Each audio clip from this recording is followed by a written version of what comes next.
આયુર્વેદિક દવાઓના ક્ષેત્રે બહુ જ મોટું નામ ધરાવતી ડાબર કંપનીની કેટલીક જે ઉત્પાદિત ચીજ વસ્તુઓ છે, કેટલાક જે દવાઓ તરીકે કે ખાદ્ય પદાર્થો તરીકે વેચાતી એની જે ચીજ વસ્તુઓ છે એના ઉપર FSSAIએ બાન મૂક્યો છે, એના વેચાણ પર પ્રતિબંધ ફરમાયો છે. જ્યારે ડાબર જેવી કંપની જે 100%ની શુદ્ધતાની ખાતરી આપતી હોય એવી કંપનીના ઉત્પાદનોમાં પણ જો કાંઈ ને કાંઈ પકડાતું હોય તો આપણા દેશમાં હવે પરિસ્થિતિ એ ઊભી થતી જાય છે કે ખાવું શું અને પીવું શું. નમસ્કાર, તપોભૂમિ ગુજરાતના ડિજિટલ પ્લેટફોર્મ TGNમાં આપનું પુનઃ સ્વાગત છે. ડાબર એક બહુ જ જાણીતું નામ છે અને લોકોનો બહુ જ મોટો વિશ્વાસ સંપાદન કરેલી જે દવા બનાવતી કંપની છે, આયુર્વેદિક પ્રોડક્ટ બનાવતી કંપની છે, એની જે ચીજ વસ્તુઓ છે એના ઉપર FSSAIએ પ્રતિબંધ ફરમાવ્યો છે. આ એક બહુ આંચકાજનક સમાચાર છે, જેમાં એ 100%ની શુદ્ધતાની ખાતરી આપે છે એવું ડાબરના લેબલ વાળું જે મધ આવે છે, મધનું વેચાણ એનું બહુ જ મોટું છે.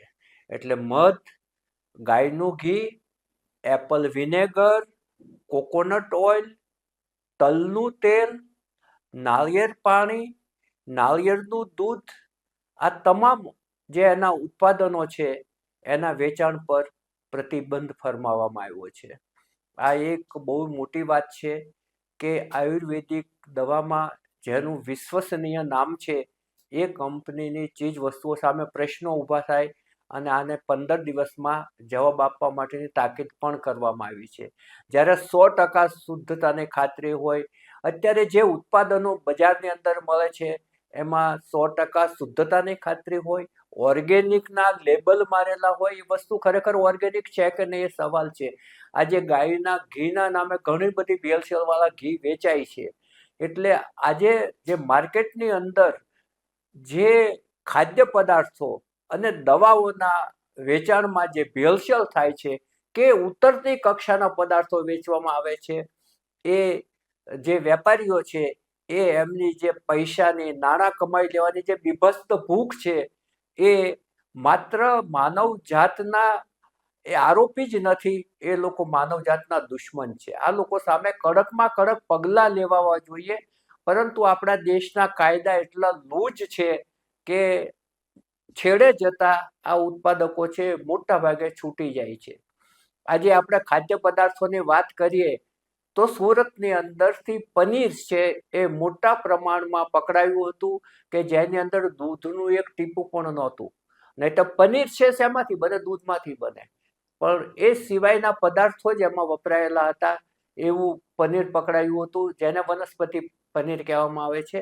એના બીજા નામો પણ છે અને એ માટે સરકારે એક પરિપત્ર બહાર પાડ્યો કે તમામ હોટલ, રેસ્ટોરન્ટ અને ફૂડ પાર્લરોએ તે સાચું પનીર વાપરે છે કે વનસ્પતિજન્ય બનાવટી પનીર વાપરે છે એનું બહાર લોકો વાંચી શકે એવું બોર્ડ મૂકવું. પરંતુ જે ખંધા વેપારીઓ છે એ આ પરિપત્રને ઘોળીને પી ગયા છે. એક પણ જગ્યાએ આવું બોર્ડ મુકાતું નથી અને આ નિયમ કે પરિપત્ર બહાર પડ્યા પછી જે જુદા જુદા ખાતાઓ છે, હેલ્થ ખાતું છે કે ફૂડ એન્ડ ડ્રગ્સ ખાતું છે, જેને એનો અમલ કરાવવાનો છે એ લોકોને પણ અમલ કરાવવાની કોઈ જ પડી નથી. એ જ રીતે સુરતમાંથી અને અન્યત્ર અમદાવાદ સહિત જુદી જુદી જગ્યાઓથી બનાવટી ઘી પણ પકડાયું હતું. અમદાવાદમાંથી પકડાયું એમાં તો અમૂલના લેબલ વાળું બનાવટી ઘી પકડાયું હતું, ઉપર લેબલ અમૂલનું કે સાગર ઘીનું અને અંદર કંઈક બીજું જ હોય. એટલે બનાવટી ઘી, બનાવટી પનીર, બનાવટી મધ, બધું જ બનાવટી જે પકડાય છે એ અત્યારે બહુ જ મોટી ચિંતાજનક બાબત છે. અને જે અત્યારે યુવા અવસ્થામાં જુદા જુદા રોગો થવા માંડ્યા છે, એ રોગનું મૂળ છે એ આ ભેળસેળ અને એવી બાબતોમાં છે. ડાબર છે એ આટલી મોટી કંપની છે છતાં એમાં પકડાયું છે. આવી જ રીતે જે પાતંજલિ છે કે જે બહુ જ જેની જે દિવ્ય નામે જે દવાઓ બનાવે છે એમાં પણ ઘણી વખત એના ઘી છે એનું શંકાસ્પદ માલુમ પડ્યું હતું. એનું સરસવના તેલ સામે પણ પગલાં લેવાયા હતા. અને મહારાષ્ટ્રની અંદર 2024માં જે 76 લાખની દવાઓનો જથ્થો જપ્ત થયો હતો, એમાંથી 51 લાખની દવાઓ તો લગભગ આની જ હતી, દિવ્યની જ. એટલે જે મોટા પ્રોડક્ટ છે એમાં પણ આવું પકડાય છે, ત્યારે અત્યંત એક ચિંતાજનક પરિસ્થિતિ ઊભી થાય છે, આઘાતજનક પરિસ્થિતિ ઊભી થાય છે.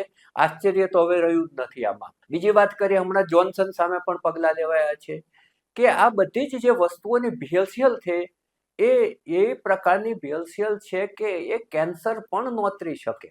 હવે આ કયા પ્રકારનું જે ભેળસેળ કરનારાઓની માનસિકતા છે એ બહુ જ મોટી વાત છે. સુરતની અંદરથી ટૂથપેસ્ટ, કપડાં ધોવાનો સાબુ એ ડુપ્લિકેટ પકડાયા હતા. હવે આમાં તો એક પ્રકારની હદ આવી ગઈ છે. તમે જુઓ તો હળદરનો પાવડર છે, સૌથી ગુણકારી ગણાય છે. એમાં મેરાનિલ યલો કલર ઉમેરવામાં આવે છે. મરચું છે તો એમાં ક્યાંક લાકડાનો વેર નાખવામાં આવે છે અને ક્યાંક તો ઈંટનો ભૂકો પણ કલર કરીને નાખવામાં આવે છે. ચાની ભૂકી એમાં પણ અને બીજા મરી મસાલા એમાં પણ લાકડાના વેરનો ઉપયોગ થાય છે, એને કલર કરી નાખવામાં આવે છે. તુવેરની દાળની જગ્યાએ અને બીજી દાળ જે ઉત્તર પ્રદેશની અંદર જે થેથારી નામની થાય છે કે જે અખાદ્ય છે એ ભેળસેળ કરવામાં આવે છે અથવા ઉમેરવામાં આવે છે. કાળા મરીમાં પપૈયાના બી ભેળવી દેવામાં આવે છે.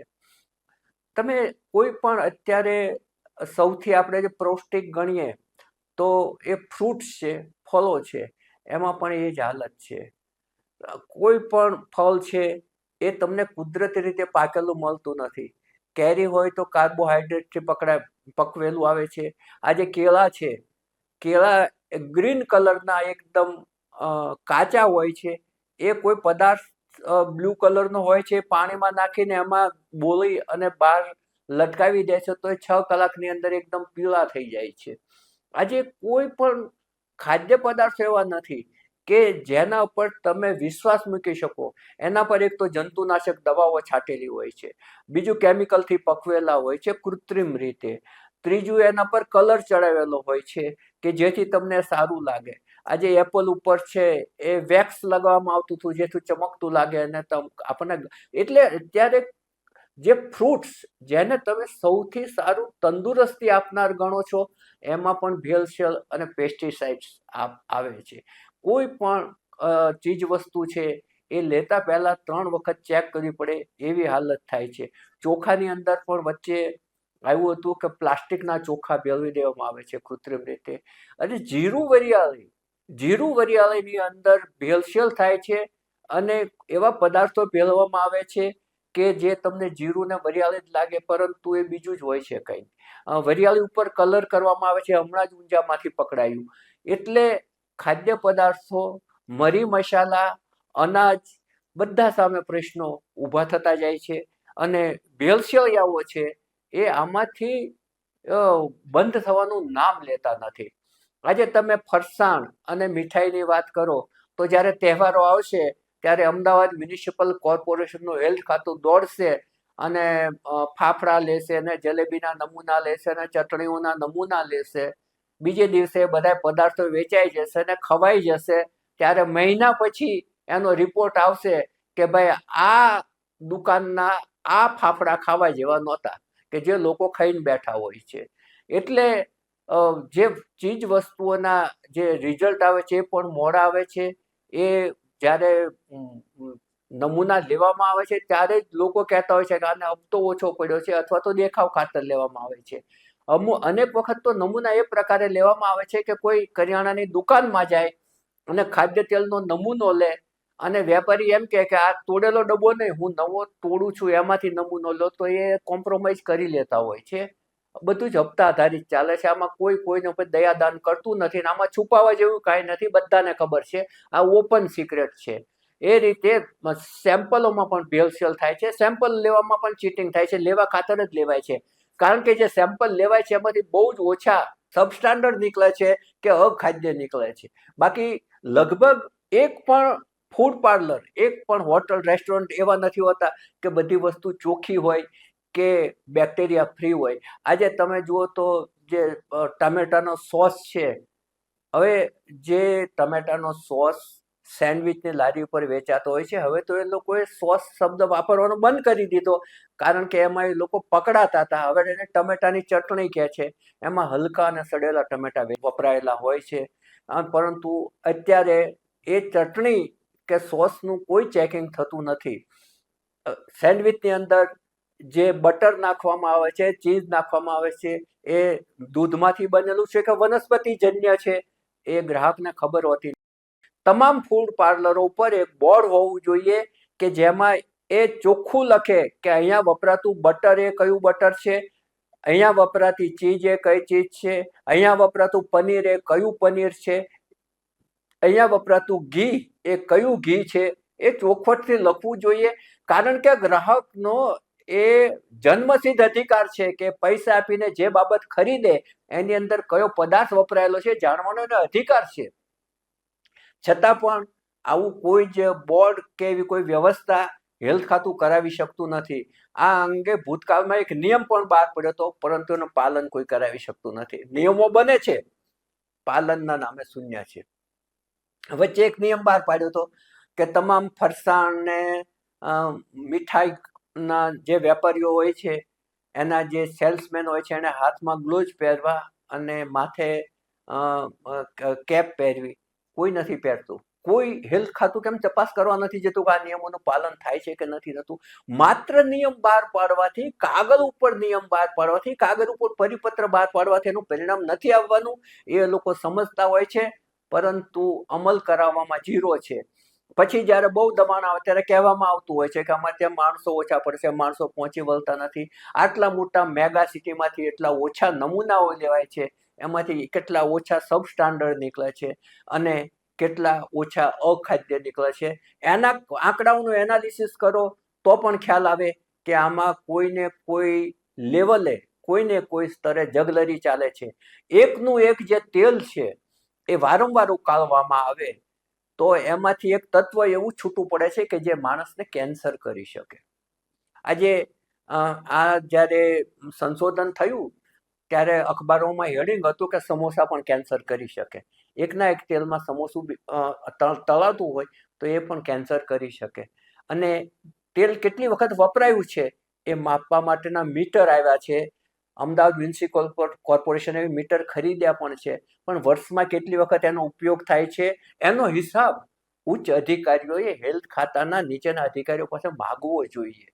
અને જો ઓછા મીટર પડતા હોય તો વધુ ખરીદવા જોઈએ. માણસ પાસેથી તમે ટેક્સ એટલા માટે જ લો છો કે તમારે એની જે તમામ જરૂરિયાતો છે, એની જે સલામતી છે, એની તમારે ખાતરી આપવાની છે. અત્યારે બસ આટલું જ. TGN અમારી ચેનલને આપ સબસ્ક્રાઈબ કરશો જ. અમારી આ રજૂઆત આપને ગમી હોય તો ચોક્કસપણે એને શેર કરશો. અને તમે કોઈને કોઈ ખાદ્ય પદાર્થ અંગે તમારો શું અનુભવ છે એ ચોક્કસપણે જણાવજો.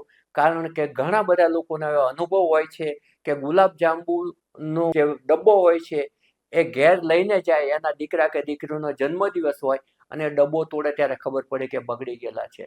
તમારા શું અનુભવો છે એ પણ લખશો. અત્યારે બસ આટલું જ. નવા વિષય સાથે ફરી મળીશું. નમસ્કાર.